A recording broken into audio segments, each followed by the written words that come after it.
In this episode, I'm going to give you a step-by-step guide to marketing your business on LinkedIn. Whether you own a business, work for a business, or want to start a business, LinkedIn is one of the most powerful sources available to you today in order to generate more leads, more customers, and more sales. So let me show you how it's done. Starting at the top with the first and single most important thing that you need to do, and that's to identify and locate your target market. You see, one of the most important rules in marketing, and especially when it comes to LinkedIn, is making sure to properly categorize and identify your ideal target market so that you can find them and connect with them on the platform. Now, sometimes an ideal target market is also referred to as a customer avatar or a buyer persona. But really what this is some representation, either real or fictional, of that perfect fit client or customer for your business. Now, this step is important because you really want to be specific. You really want to focus in on that person that's going to get the best results from what it is that you have to offer, and really figuring out the person that you want to work with in the first place. You see, one of the biggest mistakes in all of marketing is trying to go too broad and trying to appeal to absolutely everybody. There's an expression that says, when you try to appeal to everyone, you end up appealing to no one.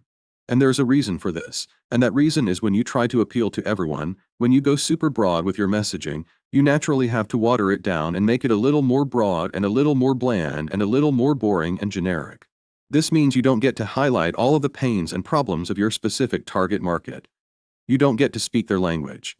You don't get to use the words and the messages and the calls to action that are actually going to attract them. And so what ends up happening is you end up getting completely lost in the noise, just blending in rather than standing out. Not to mention, by failing to have a target market that you're going after, well, you're going to have to try to appeal to everyone. Everyone, that's a whole lot of people. Man, that'd be exhausting. Fortunately for you and for me, LinkedIn has one of the most powerful business-specific search engines available today. In fact, even using the free version, you can run detailed searches for people, jobs, posts, companies, schools, groups, events, and services, and courses. Totally forgot courses. Each one of those has even more detailed selection criteria that you can further drill down into really hone in on that exact perfect person or company or whatever it is that you're trying to connect with. For example, let's say that I was trying to do a search for a business in North America in the health and wellness industry with between 51 and 200 employees, and let's say they also had active job listings. Well, that's fortunately as easy as just selecting a few different options and hitting search, and voila, you've got pretty much everything you ever wanted. Now, here's a quick tip as well on choosing that employee number and why we would want to do this in the first place. Well, the reality is we can't select a business based on their revenue numbers, but we do have a pretty rough formula that we can apply in order to figure out the rough revenue associated with a company based on the number of employees that they have. Here it is. Annual revenue equals number of employees times $200,000. Or if that seems a little too high, you can multiply it by $150,000. But again, it's going to depend on business and market and industry. So I like 200K. In this example, choosing a business between 51 and 200 different employees, well, if we were to take the low end of that and say 51 employees, we multiply that by $200,000, that gives us the company revenue at $10.2 million. Again, it's not perfect, but it works. Then once I have this information, well, I can further drill down into the different companies, doing even more research into their employees and into their values and their mission and their goals.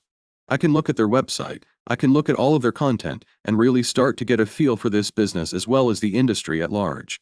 Most importantly, though, I can start to figure out what their problems are, what their pains are, as well as what their goals are and what they want to achieve so that I can position myself as a valuable resource that they can go to in order to help them solve the problems they have. And a powerful shift starts to happen for you and for your business when you provide value to people ahead of time before money has ever changed hands or even before a conversation has ever taken place. So let's talk about that next with miracles and miseries. There are many wrong ways to make a connection request on LinkedIn and in life, but perhaps my least favorite of all, and the one most likely to get ignored, is this. Hey, Adam, I was looking over your profile and I saw that you were in marketing. Let me know if there's anything I can do to help you. Now, at first glance, this seems like a perfectly harmless introduction and maybe even a gesture of kindness and goodwill. But oh, no, my friend. This, in fact, is quite the opposite, because what it's done is transfer the burden of responsibility for finding this person, something they can do to help, onto me. I have no idea they can help or even if they could help because I know nothing about them or their experience or interests or goals. So if I were to take them up on their offer, I'd have to do a deep dive into them and start to come up with a list of ways that they may be able to help. Then present that to them and see if it lines up with what they were thinking.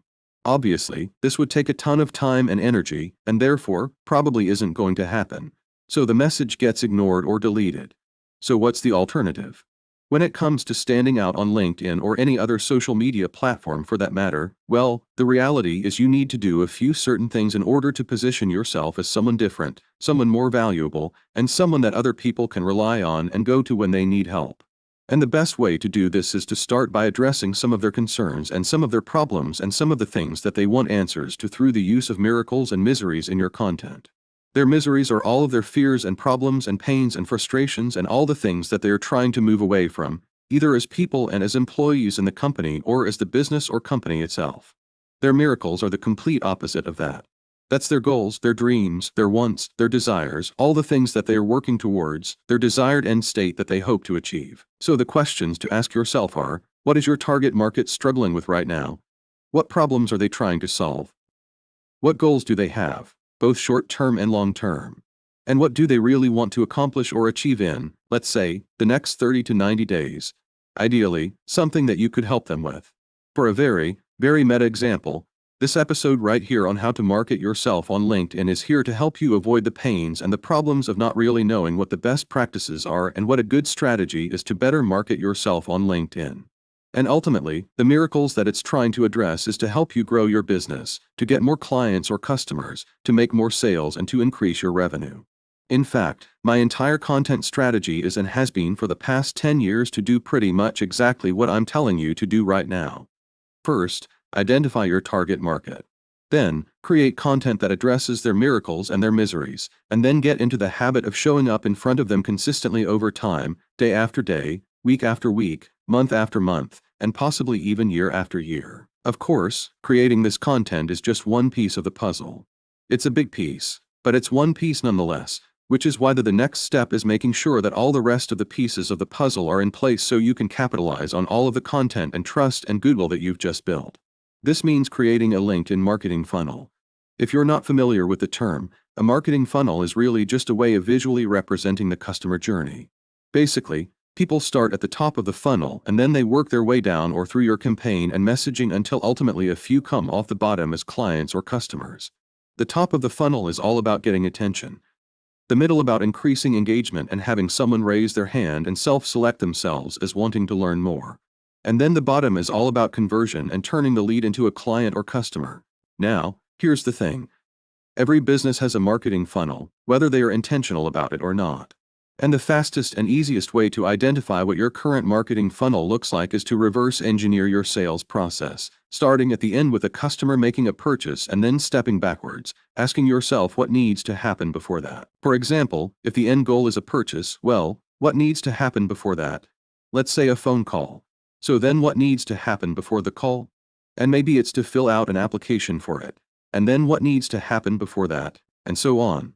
The key for you is to make sure to be strategic and design your funnel to optimize the customer journey, making it way more likely that your leads are actually going to arrive at the correct location by making a purchase rather than ending up lost or stuck somewhere, say, bouncing around and clicking all kinds of unrelated links on your website's homepage.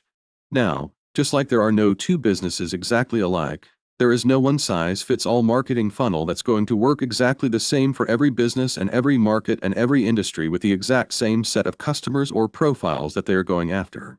That said, there are a few things that are working exceptionally well right now and some best practices that I highly recommend you look into in order to increase your effectiveness with marketing on LinkedIn.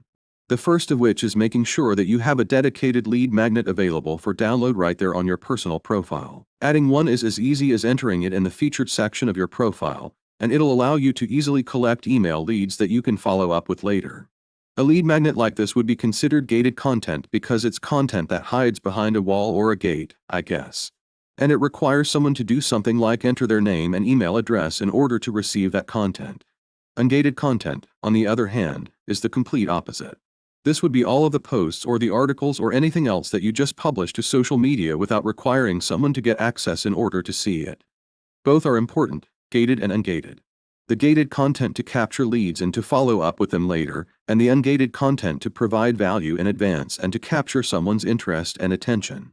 Now, with your gated content, with your lead magnet that you're going to be offering in exchange for someone's email address, well, once they enter their email address, the journey has really just done, because now it's your time to provide further value and to establish yourself as an authority in your field.